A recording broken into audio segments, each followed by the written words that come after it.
The top stories tonight in Y News.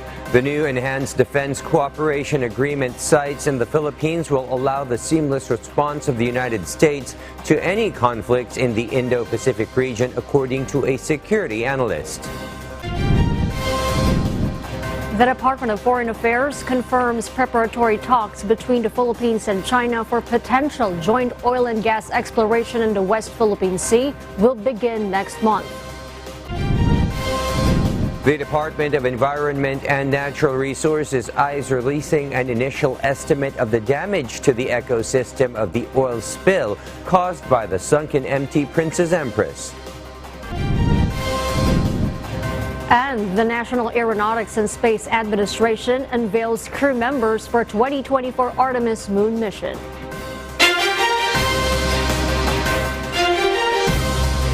Good evening, Philippines and the world. Today is Tuesday, the 4th of April, 2023. Join us in the next hour as we deliver today's top stories around the Philippines and in other parts of the world. I am William Theo.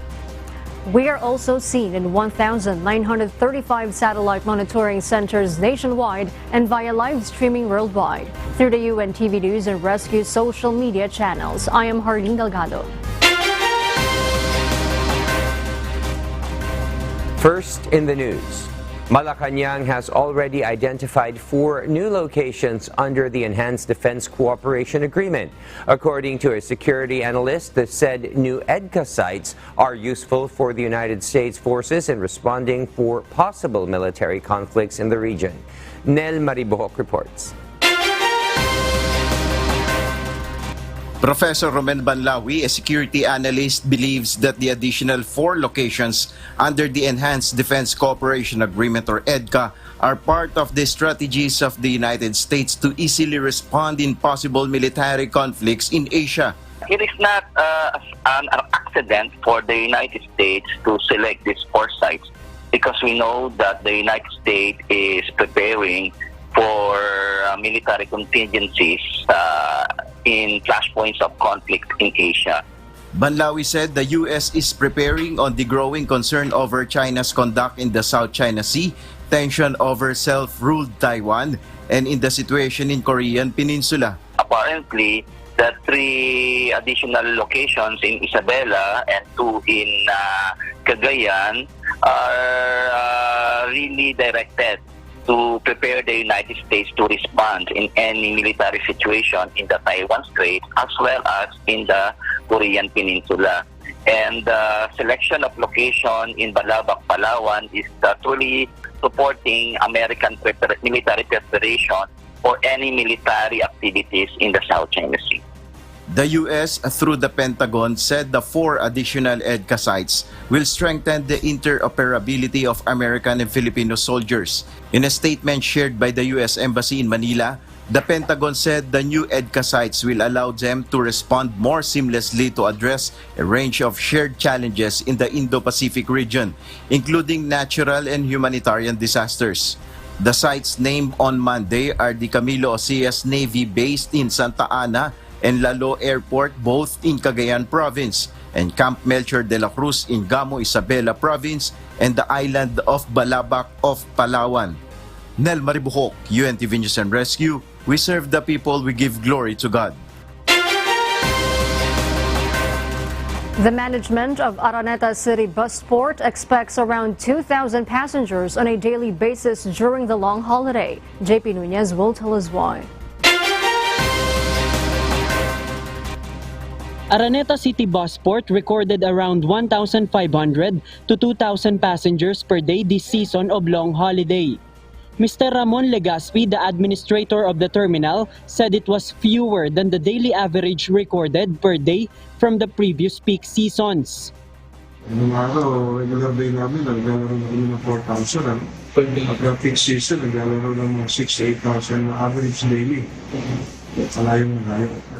Tomorrow, April 5, despite expecting the influx of passengers in the terminal for their long holiday vacation, Legaspi said the number could not significantly increase. This is because the terminal now offers fewer provincial trips than before. Legaspi said only around 70 to 80 units of provincial buses are being dispatched in the terminal on a daily basis. Maaaring naglalaro lang between those figures ng bakit. Kasi limitado lang tayo sa mga biyahe na Batangas, Pampanga, Tarlac, Laguna, Lucena at itong biyaheng tumanatuan ng Messi. Unlike other terminals where passengers are required to book prior to their trip, in Araneta City Busport, travelers may walk in. Among the available trips are going to Lucena, San Juan, and Lipa, Batangas, as well as trips from Pampanga such as San Fernando, Dau, and Angeles City. There are trips also available going to Santa Cruz, Laguna. And there was an additional route going to Cabanatuan, Nueva Ecija, which was granted special permit only until April 17. The terminal is open from 4 a.m. to 10 p.m. Terminal management continues to remind the public that wearing a face mask is still required on public buses. JP Nunez, UNTV, News and Rescue. We serve the people, we give glory to God. The Philippine National Police, or PNP, is now on heightened alert status to ensure public order for the long holiday. PNP spokesperson Police Colonel Jean Fajardo said more or less 78,000 police personnel will be deployed nationwide for the security of the public. Aside from police assistance desks, the police force will also be deployed on transportation hubs, places of worship, tourist spots, and other places of convergence. Colonel Fajardo added the PNP so far did not monitor any untoward incident in major areas nationwide. Mula nung ating nakakaang linggo na monitoring, wala pa naman po tayong naitatala na any untoward incident doon sa mga lugar na ating binabantayan. The Department of Education will soon roll out a peace curriculum in basic education to make learners disciplined and patriotic. According to DepEd Chief of Staff and Spokesperson Attorney Michael Powa, the peace-building curriculum will include simple skills such as toothbrush drills and skill on disaster response. POA emphasized that the peace curriculum will be age-appropriate and other agencies are already being consulted.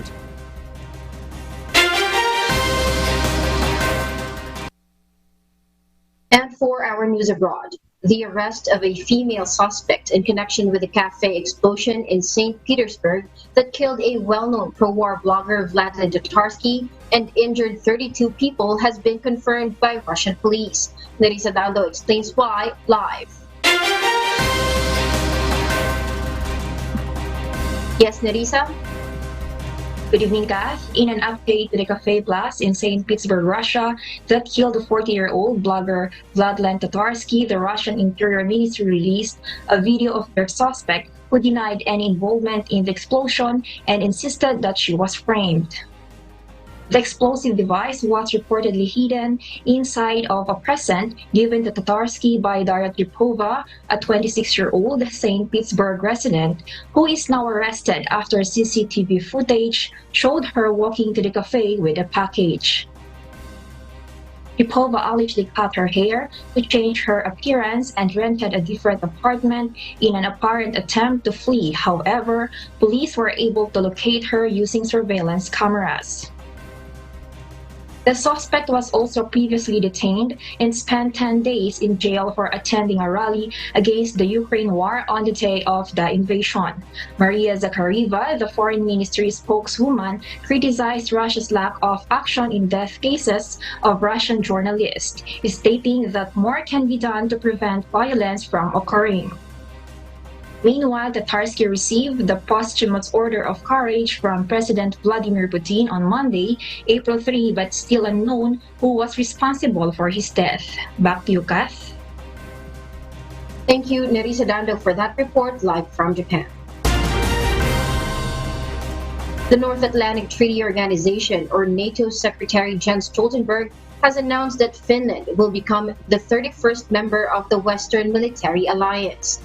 This was prompted due to the invasion of Ukraine by Russia, which Finland shares a 1,340-kilometer border with. Turkey has also delayed the application, stating that Finland was supporting terrorists. Sweden, which has a long-standing commitment to neutrality, has also submitted their application May last year, but the country does not share a border with Russia. The Finnish flag will be raised for the first time at NATO headquarters and is deemed as one of the most important moments in NATO's recent history. Finland will be the 7th NATO country on the Baltic Sea, which will further isolate Russia's coastal axis. We'll share more global stories with you later, but for now, back to you, Harlene. Thank you, Kath. For those watching our live streaming on YouTube, please click the subscribe button you see on your screen and ring the bell for notification. You may also follow us on Facebook. The Philippines and China will hold its preparatory talks to revive the potential joint oil and gas exploration in the West Philippine Sea.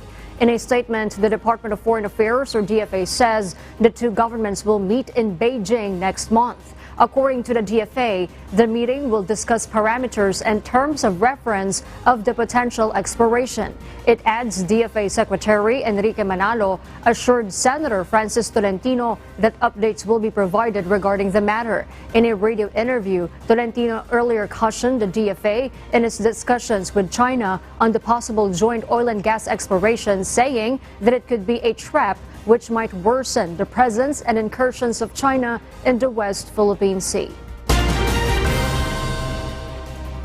The Department of Energy remains hopeful that oil prices will not spike further despite the announcement of global oil giants that they will reduce oil production starting next month. Harleen Delgado will tell us why. The Department of Energy, or DOE, vows to monitor the developments in the international oil market and its impact to the country's supply and prices.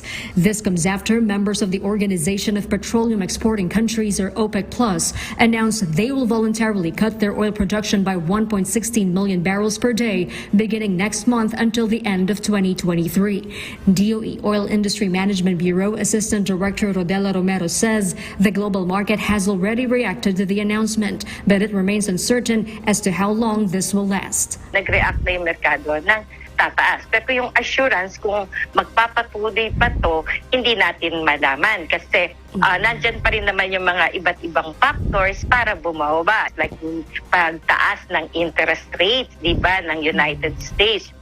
Despite this, the agency assures ample oil supply in the country. Romero adds the Philippine government is a signatory to the ASEAN Petroleum Security Agreement, which assures cooperation among ASEAN member states on issues concerning oil supply. Sinisigurado natin na despite of the tightness na supply sa international oil market, itong mga ating produkto o mga ating oil companies, may produktong magagamit tayo. So nakakontrata sila, either long-term or spot ang kanilang mga kontrata sa kanilang mga supplier. So tas may requirement tayo na minimum inventory requirements sa lahat ng produktong petrolyo. The DOE also reiterates its appeal to motorists to conserve energy and try alternative sources. Patuloy po tayo magtipid, gawin po nating way of life ang energy conservation and efficiency program. And on the part of the Department of Health and Energy, patuloy po ang gagawin naming monitoring at kung kailangan po talaga na mag-implement tayo ng temporary relief, we will work with the other concerned government agency. Harleen Delgado, UNTV News and Rescue. We serve the people. We give glory to God. China has warned that the increasing military presence of the United States in the region would only lead to more tensions. This comes after the Philippine government announced the 4 new military sites under the Enhanced Defense Cooperation Agreement, or EDCA, with the United States. Chinese Foreign Ministry spokeswoman Mao Ning says this would only lead to more tensions and less peace and stability in the region. The Chinese official adds the countries in the Indo-Pacific region should think about their choices, which should be beneficial to their interests and to regional peace and stability. The Department of Environment and Natural Resources, or DENR, is set to release an initial estimate of the damage to the ecosystem of the oil spill caused by the sunken MT Princess Empress. Dante Amento has the story. Department of Environment and Natural Resources, or DENR, Undersecretary Ignatius Loyola Rodriguez disclosed that they are currently working with the National Oceanic and Atmospheric Administration of the United States. This is part of the ongoing survey on the estimated damage to the ecosystem of the oil spill in Oriental Mindoro. And we are in coordination with NOAA of the United States to ensure that we have the proper science in doing it, because we understand that since claims would be international in nature, there are certain things that should be the data that should be collected. The DNR added they will release the initial cost of damage on April 11 next week. The Philippine Coast Guard, or PCG, on the other hand, said once the initial amount of damage will be out, they can get claims from the sunken MT Princess Empress Insurance Company and International Oil Pollution Compensation, or IOPC funds. New claim desks will also be put in other places which also be affected by the oil spill. We're talking about two claims here. One claim is for people, the other claim is for the environment. So who's the government and the environment? Who's going to take care of the other one? If the DNR, the EMB has already identified how much damage the pollution has caused, then we could claim it directly to IOPC and the PNI. The Oil Spill Interagency Committee, headed by the Department of Justice, or DOJ, will conduct the next dialogue with the other agencies such as the PCG, DNR, and Marina, among others, on April 12 for an update on the ongoing effort on the incident. Dante Amento, UNTV, News and Rescue. We serve the people. We give glory to God. The insurance company of the sunken MT Princess Empress has chosen a salvor to bring up the oil tanker or take out the remaining oil inside the vessel.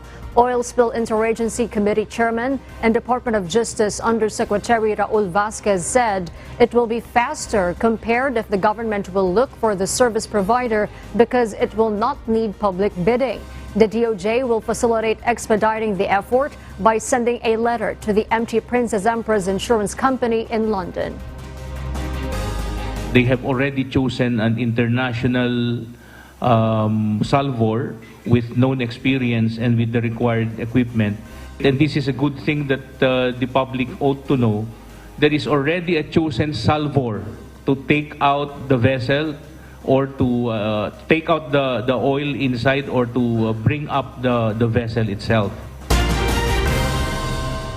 Meanwhile, the local government of Oriental Mindoro hopes the leaks found on the sunken MT Princess Empress will be temporarily sealed within this week.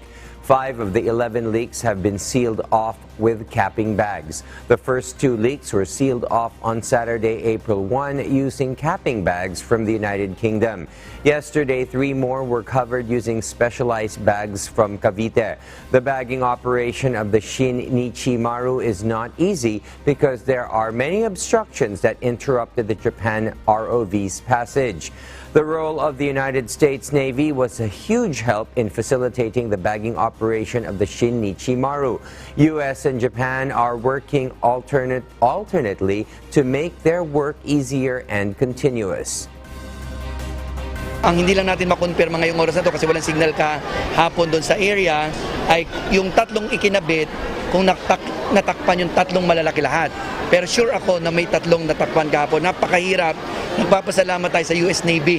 Alam mo ba, para mapadali yung paggawa, yung US Navy na equipment ang nag-clear, tapos yung ROV galing Japan ang nagtatakbo.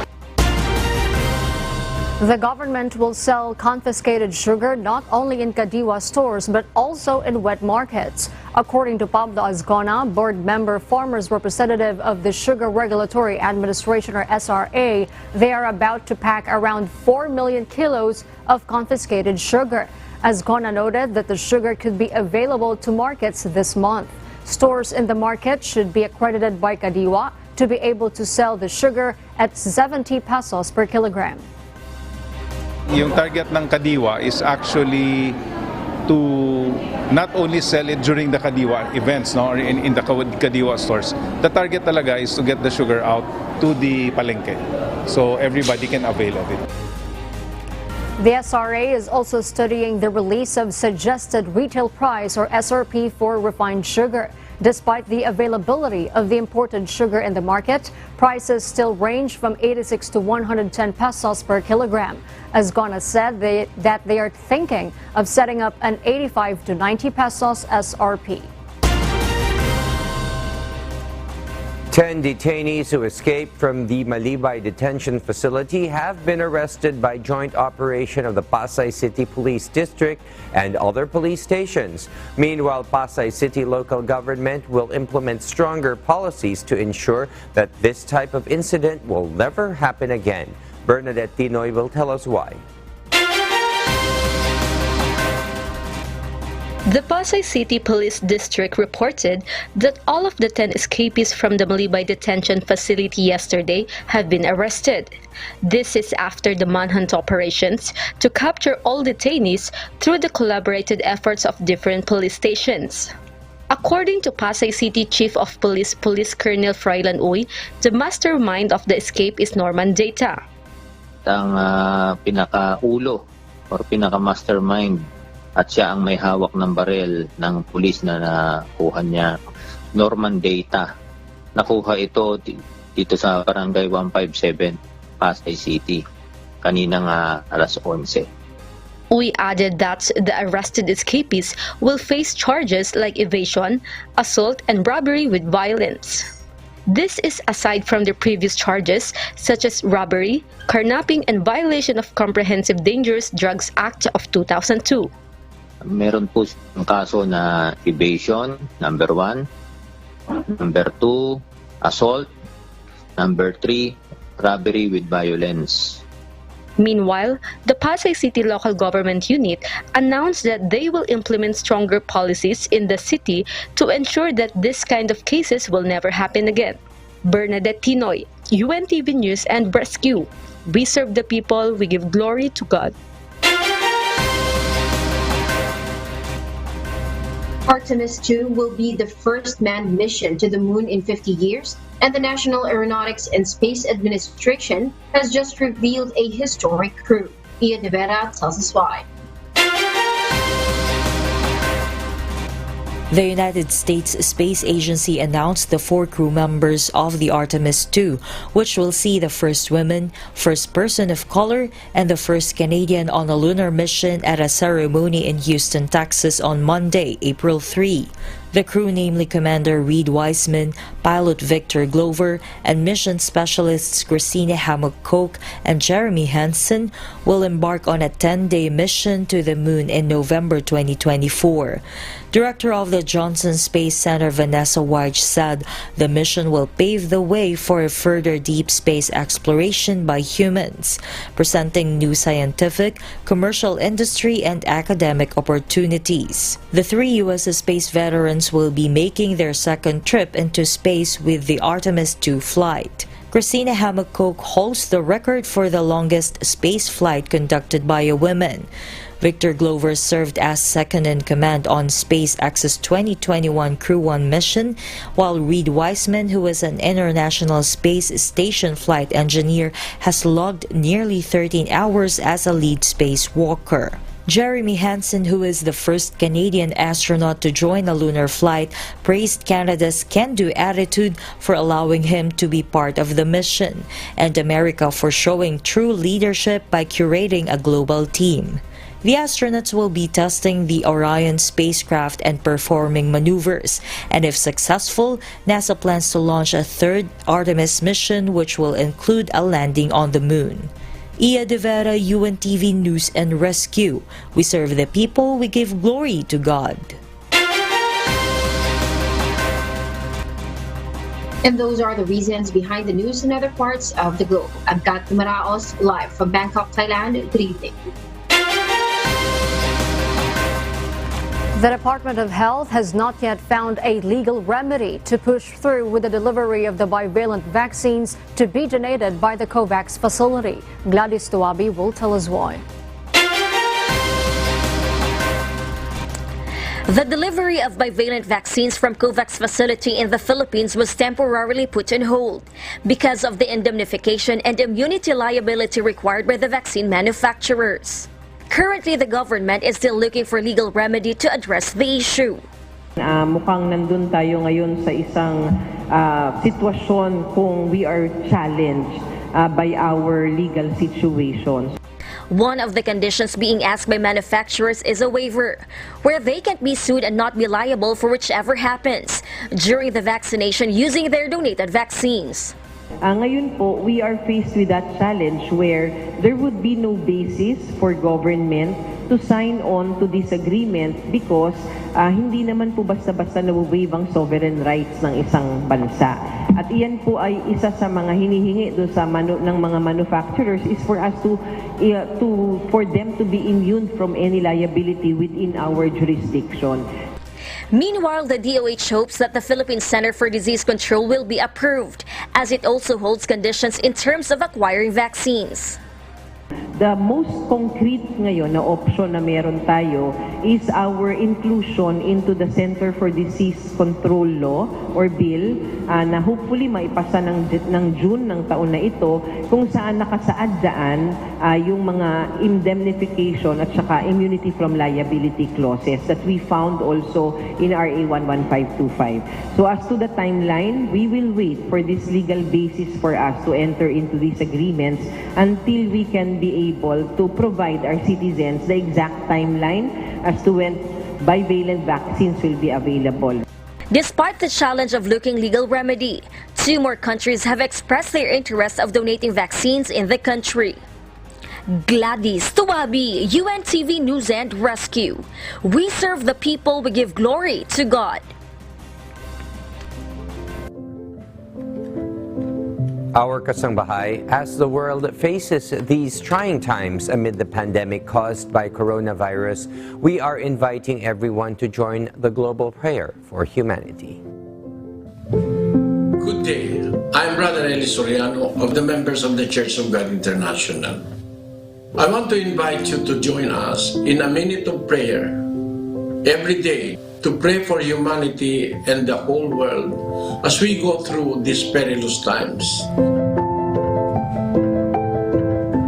While safety measures like washing of hands and strengthening of our immune systems may help us through this horrible predicament, there is still no precaution or cure more powerful than God's mighty intervention. And we need His intervention now more than ever. It doesn't matter what religion you are in or what denomination you belong. This is an invitation for all the people around the world who cares for the future of their family, friends, loved ones, and humanity as a whole. Everybody is welcome to pray with us. For more details, you can check out the description box below. Thank you very much, and I hope to hear from you soon. May God bless you.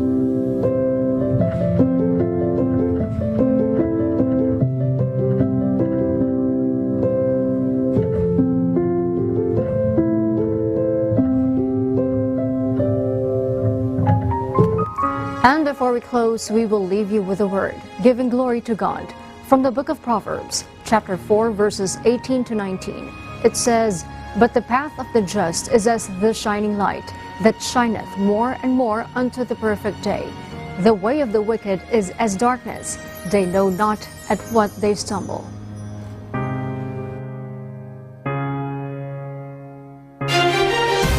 Those are the reasons behind the news, April 4, 2023. Reasons we deliver to you as they unfold. I am Harleen Delgado. And because we need to know, we will always ask why. I am William Theo. We serve the people. We give glory to God.